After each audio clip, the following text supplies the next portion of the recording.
Hello student, मैं संजय चौहान आपका भूगोल का अध्यापक। आज हम 11वीं क्लास के अंदर पृथ्वी एक ग्रह के रूप में टॉपिक लेकर आए हैं, जिसके अंदर हम पूरी पृथ्वी और उससे संबंधित जो ग्रह हैं उनके बारे में भी अध्ययन करेंगे। इस चैप्टर के अंदर हम महत्वपूर्ण जो बिंदु हैं जैसे गोल्डीलॉक्स हैं, यहाँ तक कि तारों का निर्माण है, पृथ्वी के निर्माण की प्रवृत्ति है, सौरमंडल हैं और सौरमंडल के अंदर पाए जाने वाले पूर्ण रूप से जो सदस्य जैसे ग्रह हैं, उपग्रह हैं, उल्कापिंड है, इसके अलावा जो हमारे क्षुद्र ग्रह हैं उनका भी विश्लेषण से अध्ययन करेंगे। इस टॉपिक के अंदर हम पृथ्वी एक जीवन के रूप में जो टॉपिक हैं जलमंडल और स्थलमंडल और वायुमंडल जैसे कुछ तत्व हैं उनके बारे में अध्ययन करेंगे। ये टॉपिक हमारे 11वीं क्लास भूगोल के आधार के साथ और बहुत सारे ऐसे एग्जाम्स हैं जिनके लिए भी ये महत्वपूर्ण माना जाता है। तो इस टॉपिक को आप देखिए, इस टॉपिक का जो पहला बिंदु है वो हम ले रहे हैं गोल्डीलॉक्स।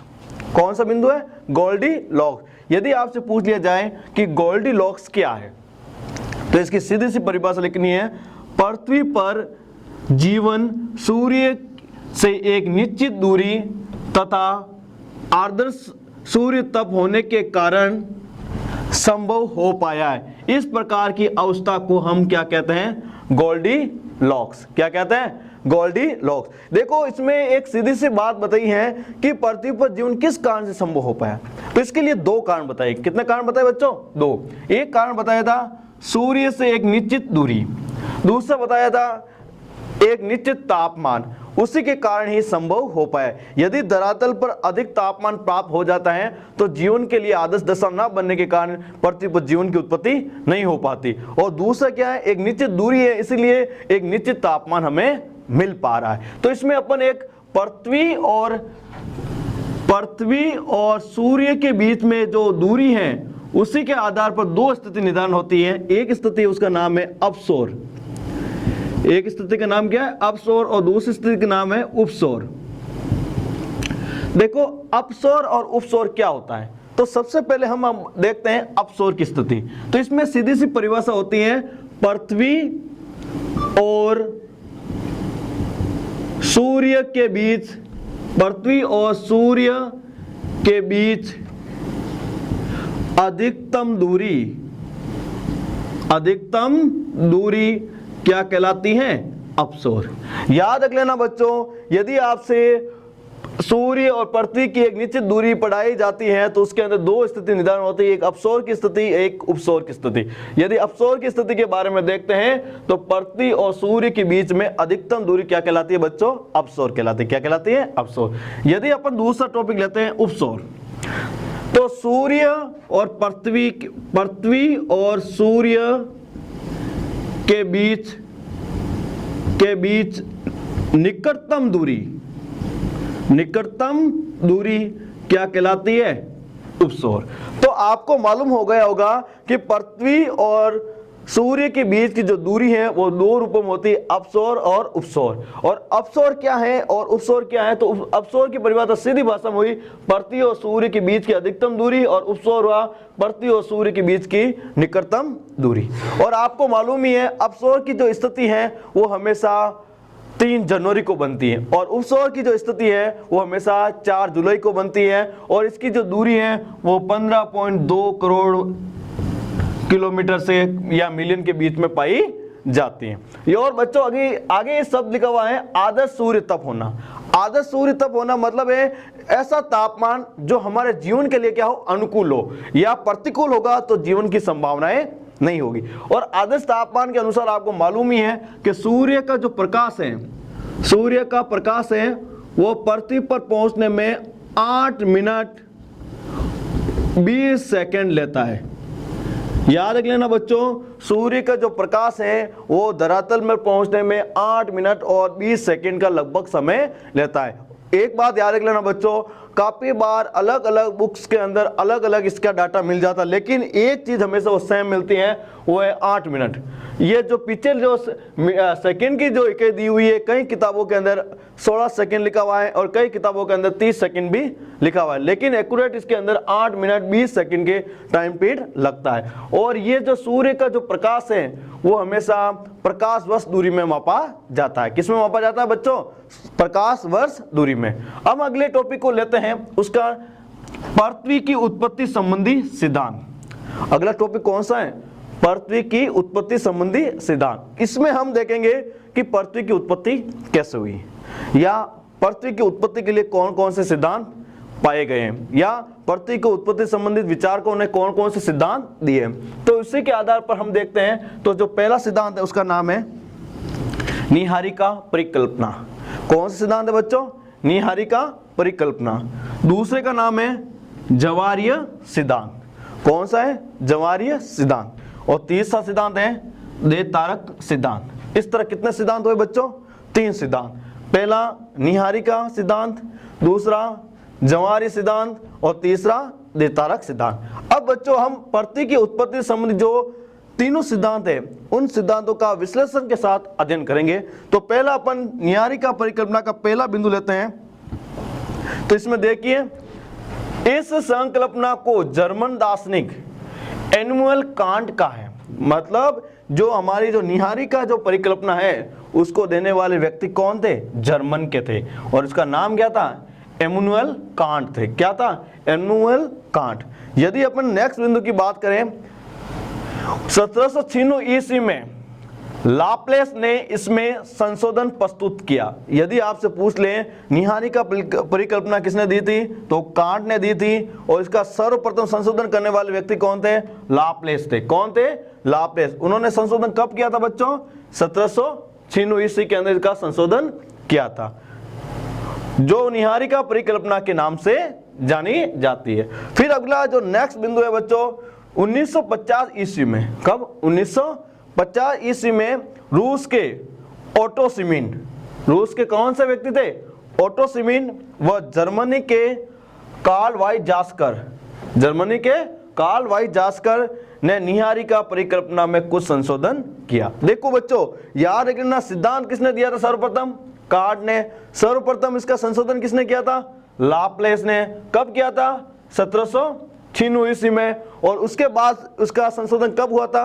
1950 में। और उनका जो संशोधन करने वाले व्यक्ति 2 थे। एक रूस के व्यक्ति थे, उसका नाम क्या था? ओटो सीमिन। और दूसरा कहाँ के थे? जर्मनी के, उनका नाम क्या था? कार्ल वाइजास्कर।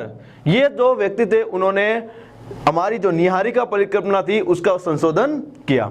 आगे देखते हैं, सूर्य एक और नीहारिका से घिरा हुआ है। सूर्य किससे घिरा हुआ है? नीहारिका। मानो जी, इसमें आपको उदाहरण बता रहा हूं, जैसे ये सूर्य है, ये अपन का सूर्य है, और ये सूर्य के चारों ओर क्या है? नीहारिका। क्या है बच्चों? नीहारिका। ठीक है। और इस नीहारिका से घिरा हुआ है। और नीहारिका किससे बनती है? हाइड्रोजन से, हीलियम से और धूलिकणों से। हाइड्रोजन, हीलियम और धूलिकणों से क्या बनती है? नीहारिका। नीहारिका से घिरा जो मुख्यतः हाइड्रोजन, हीलियम और धूलिकणों से बनी हुई है। तो यदि आपसे बच्चों 1 नंबर के रूप में यदि ये परिभाषा पूछ लें, नीहारिका क्या है या नीहारिका किसे कहते हैं, तो बच्चों सीधी सी भाषा में याद रखना, हाइड्रोजन, हीलियम और धूलिकणों से बने हुए बादल को क्या कहा जाता है? नीहारिका। एक बार पुनः मैं आपको रिपीट करता हूं बच्चों, यदि नीहारिका की परिभाषा पूछी जाए तो याद रखना, हाइड्रोजन, हीलियम और धूलिकणों के बने बादल को हम क्या कहते हैं? नीहारिका। क्या कहते हैं? नीहारिका। तो अपन अगला जो सिद्धांत लेते हैं वो सिद्धांत है ज्वारीय सिद्धांत। क्या है? ज्वारीय सिद्धांत। यदि ज्वारीय सिद्धांत की बात करें बच्चों तो ये बहुत ही आसान सा सिद्धांत है। इसमें क्या कहा जाता है कि माना कि ये सूर्य के एक तारा है। सूर्य क्या है? तारा है। और उसी के पास एक और तारा गुजरा, उसी के पास एक अन्य तारा गुजरा, और जैसे जैसे ये तारा सूर्य की सीमा के नजदीक पहुंचा तो उसके अधिक गुरुत्वाकर्षण के कारण सूर्य के अंदर क्या पैदा हो गया बच्चों? उभार पैदा हो गया। क्या हो गया? उभार पैदा हो गया। जब ये इसके सम्मुख हो गया तो क्या पैदा हो गया? उभार। और जैसे जैसे वापस ये सूर्य से दूर जाने लगा तो ये उभार टूटकर क्या हो गया? अलग हो गया। और जो उभार टूटकर जो अलग हुआ और उससे जो पदार्थ जो चीज बनी या कोई पिंड बना वो क्या कहलाया था? देतारक सिद्धांत, जो उसमें विभिन्न ग्रहों का निर्माण हुआ था। एक बार मैं पुनः आपसे रिपीट करके मैं समझा देता हूं कि इसमें क्या हुआ था। तो इसमें एक याद रखना, एक तो तारा, मुख्य तारा कौन था? सूर्य। कौन था? सूर्य। और इसका सम्मुख तारा और एक गुजरा, जैसे जैसे आगे बढ़ा और इस तारे के सम्मुख आया तो एक उबार के रूप में कुछ पदार्थ या तत्व बाहर निकला और वही पदार्थ टूट कर क्या हो गया बच्चों? अलग हो गया। और अलग होने के बाद किसका निर्माण हो गए? ग्रह का निर्माण हो गया। उसी सिद्धांत को हम क्या कहते हैं? ज्वारीय सिद्धांत। और ऐसे तो वो आपको पता ही है, ज्वार शब्द किससे बनता है? जवार से। लेकिन उस जवार शब्द और इस जवार शब्द में थोड़ा सा अंतर। इस जवार के अंदर हम समुद्र के अंदर उठने वाली लहरों से लेते हैं, जिसमें समुद्र का पानी ऊपर उठता है, और इसमें जवार के अंदर लिया हुआ उभार लिया हुआ है। अब यदि बच्चों इसे द्वितीय सिद्धांत की बात करें तो देखिए 1900 ईस्वी में चैम्बरलेन और मोल्टन ने यह सिद्धांत दिया था। याद रख लेना, 1900 ईस्वी में किस व्यक्तियों ने दिया था यह सिद्धांत? चैम्बरलेन और मोल्टन नामक जो भूगोलवेत्ता थे, उन्होंने इस सिद्धांत का नामकरण या सिद्धांत को दिया था।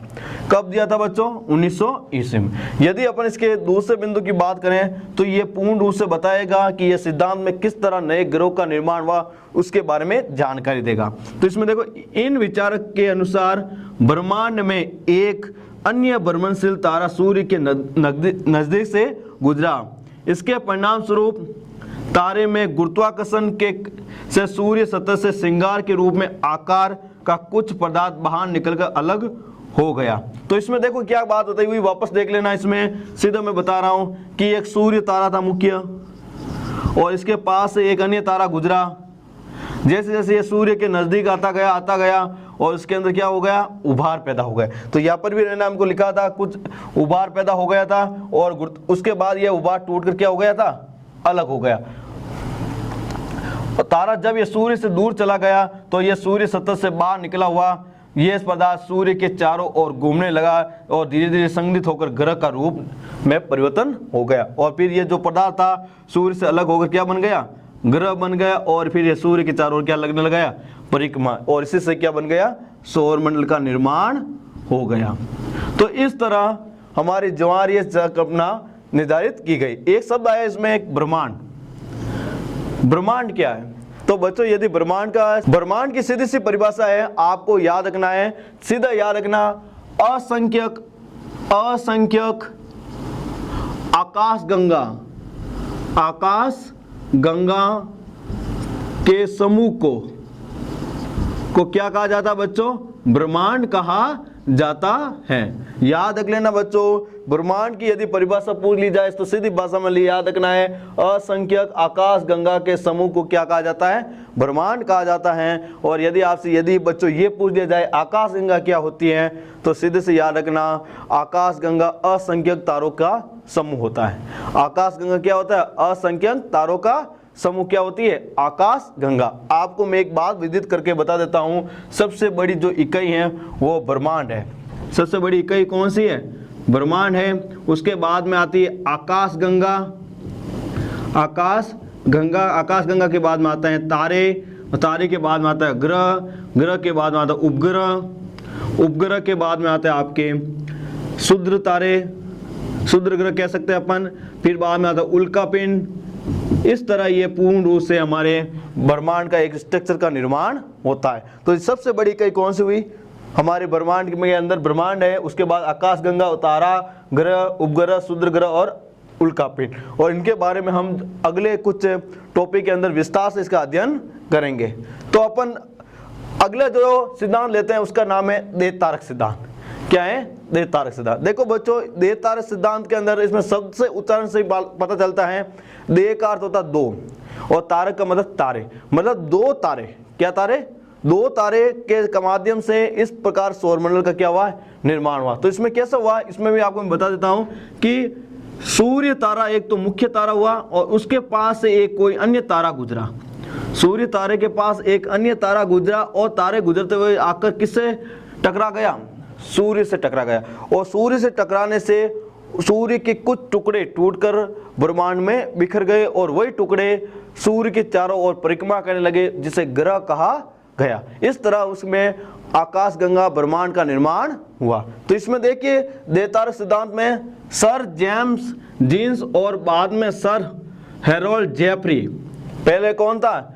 जेम्स जीन्स, और उसके बाद हेरोल्ड जेफरी ने इस मत का समर्थन किया। तो याद रख लेना देह तारक सिद्धांत के पहले समर्थक कौन थे, तो याद रख लेना जेम्स जीन्स और उसके बाद हैरोल्ड जेफरी, इन दोनों ने ही देह तारक सिद्धांत की नींव रखी थी। यदि अपन इसके सेकंड बिंदु की बात करें तो इसमें लिखा हुआ है कि सूर्य के साथ और एक साथी तारे के होने के बाद मानते हैं, मतलब सूर्य तो एक मुख्य तारा था, उसके साथ एक क्या था, एक साथी तारा था, उसके होने की बात मानी जाती है और ये तर्क देह तारक सिद्धांत के नाम से जानते हैं। और इसी दो तारे के होने के कारण इस सिद्धांत को क्या कहा गया, देह तारक सिद्धांत क्या गया।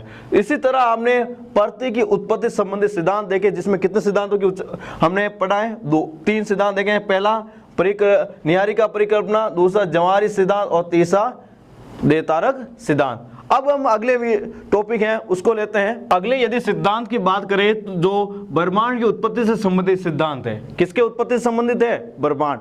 पहले हमने पढ़ा था पृथ्वी की उत्पत्ति से संबंधित सिद्धांत, अब ले रहे हैं ब्रह्मांड की उत्पत्ति से संबंधित सिद्धांत। यदि इसको लेते हैं तो एक थ्योरी बनती है, उसका नाम है बिग बैंग थ्योरी, जिसे कहते हैं बिग बैंग सिद्धांत। यदि इसकी विचारणा करें तो हम पूरे ब्रह्मांड की उत्पत्ति के बारे में समझ सकते हैं। तो इसके बारे में थोड़ा सा हम जान लेते हैं, फिर इसके विस्तार के बारे में अध्ययन करेंगे।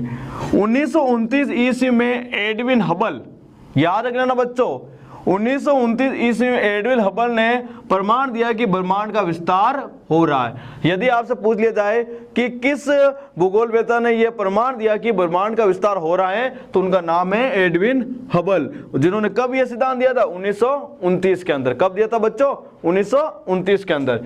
यदि अपन नेक्स्ट बिंदु की बात करें तो यह सिद्धांत 13.7 अरब वर्ष पूर्ण हुआ था। यदि आपसे पूछा जाए कि बिग बैंग थ्योरी का जो सिद्धांत की जो घटनाएं हैं वो कितने वर्ष पूर्व हुई थी, 13.7 अरब वर्ष पूर्व घटित हुई थी। यही बिग बैंग सिद्धांत की थ्योरी कहलाती है। यदि अपन बिग बैंग सिद्धांत की थ्योरी के विस्तार के अनुसार इनका वर्णन करें या इनके विस्तार के बारे में पढ़ें तो मुख्य रूप से इसमें 3 बिंदु का अध्ययन करना पड़ेगा। कितने बिंदु का अध्ययन करना पड़ेगा बच्चों, 3 बिंदु। यदि पहले बिंदु को देखते हैं तो ये देखिए, आरंभ में वे सभी पदार्थ जिससे ब्रह्मांड बना हुआ है वो अति गोलक के रूप में, छोटे गोलक के रूप में एक ही स्थान पर स्थित थे। यदि इसमें कहा जाता है कि प्रारंभ के अंदर जिससे क्या बना हुआ, ब्रह्मांड बना हुआ है, वो छोटे पिंड थे, वो कहाँ थे, एक ही जगह पर स्थित थे, मतलब कहीं एक जगह पर स्थित देखने को मिलते थे, जिसका आयतन अत्यधिक सूक्ष्म था। आयतन था क्या, बहुत ही कम या छोटा था, एवं तापमान और घनत्व क्या था, अनंत था, जिसकी कोई सीमा नहीं हो, वो क्या होता, अनंत होता है। तो याद रख लेना, इसका तापमान और घनत्व क्या था, अनंत था, और उसका आयतन अति सूक्ष्म था और वो एक ही स्थान पर स्थित था। यदि इसके सेकंड बिंदु की बात करें तो बिग बैंग की प्रक्रिया में अति छोटे गोलक के रूप में भीषण विस्फोट की प्रक्रिया वर्त विस्तार हुआ।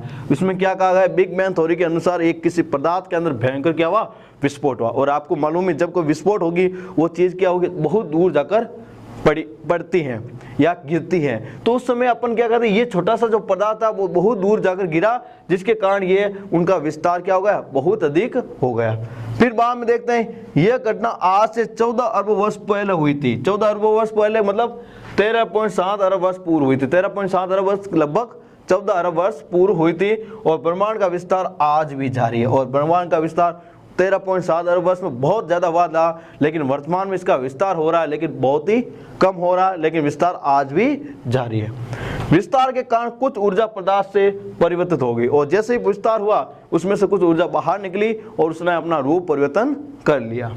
फिर बाद में आगे देखते हैं, विस्फोट के बाद 1 सेकंड के अल्पांश के अंदर ही वर्त विस्तार हुआ। उसके बाद विस्तार की गति धीमी पड़ गई, और प्रारंभ के अंदर जब विस्फोट हुआ उस समय विस्तार बहुत लंबी दूरी तक हुआ, लेकिन बाद में क्या हुआ, यह विस्तार धीरे धीरे क्या हो गया, कम हो गए। आप एक चीज देख लेते हो, जब कभी आप उसको ब्लास्ट करते या तोड़ते हो, उस प्रारंभ में वो बहुत दूरी तक गिरेगी, लेकिन बाद में वो गिरने की दर क्या हो जाएगी, कम होती कि नहीं होती है। उसी प्रकार इसमें प्रारंभ के विस्फोट में बहुत अधिक विस्तार हुआ, लेकिन बाद में क्या हुआ, धीरे धीरे इसका विस्तार होने की जो दर थी वो धीमी पड़ गई। फिर बाद में देखिए, बिग बैंग के होने के आरंभिक 3 मिनट के अंतर्गत पहले परमाणु का निर्माण हुआ, और पृथ्वी के ऊपर सबसे पहला जो परमाणु है वो बिग बैंग थ्योरी के पहले विस्फोट के साथ ही इसका निर्माण हुआ था। और परमाणु के बारे में आपको मालूम ही है कि परमाणु से ही विभिन्न प्रकार के अणु या तथा और विभिन्न प्रकार के तत्वों का क्या होता है, निर्माण होता है। यदि तीसरे बिंदु की बात करें तो बिग बैंग के 3 लाख वर्षों के दौरान तापमान लगभग कितने सेंटीग्रेड गिर गया, 4500 सेंटीग्रेड तापमान नीचे गिर गए। मतलब प्रारंभ के अंदर जब सूर्य के अंदर भयंकर विस्फोट हुआ उस समय वो सारे पदार्थ दूर दूर फैल गए और बहुत बड़ा क्या हो गया, विस्तार हुआ। और उसके 3 मिनट बाद में क्या बना था, पहला परमाणु का निर्माण भी हुआ था। और जब ये उसमें विस्फोट हुआ उस समय भयंकर ऊर्जा निकली और उसके 3 लाख वर्षों के दौरान इसमें तापमान गिरते गिरते कितना हो गया, 45 सेंटीग्रेड हो गए। आपको मैं ये बता देता हूँ कि पृथ्वी थी वो सूर्य का भाग मानते हैं, जब ये सूर्य से टूटकर अलग हुई तो बहुत ही गर्म थी और उसके ऊपर जीवन संभव नहीं था। लेकिन समय के साथ इसमें भी क्या हुआ, तापमान धीरे धीरे गिरता गया और जीवन के लिए अनुकूल दशा बन गई। और यही प्रवृत्ति हमारे बिग बैंग थ्योरी के अंदर भी हुई, जिससे ब्रह्मांड बना है। वो प्रारंभ में तो बहुत ज़्यादा गर्म था लेकिन धीरे धीरे क्या हो गया, ठंडा हो गया। उसके बाद ब्रह्मांड विस्तार की उत्पत्ति के बाद हम देखेंगे कि उसमें ग्रहों का निर्माण कैसे हुआ, तारों का निर्माण कैसे हुआ, सौरमंडल कैसे बना, सौरमंडल के सदस्य कौन से, उनका विस्तार के साथ अध्ययन करेंगे हम नेक्स्ट वीडियो के अंदर। धन्यवाद।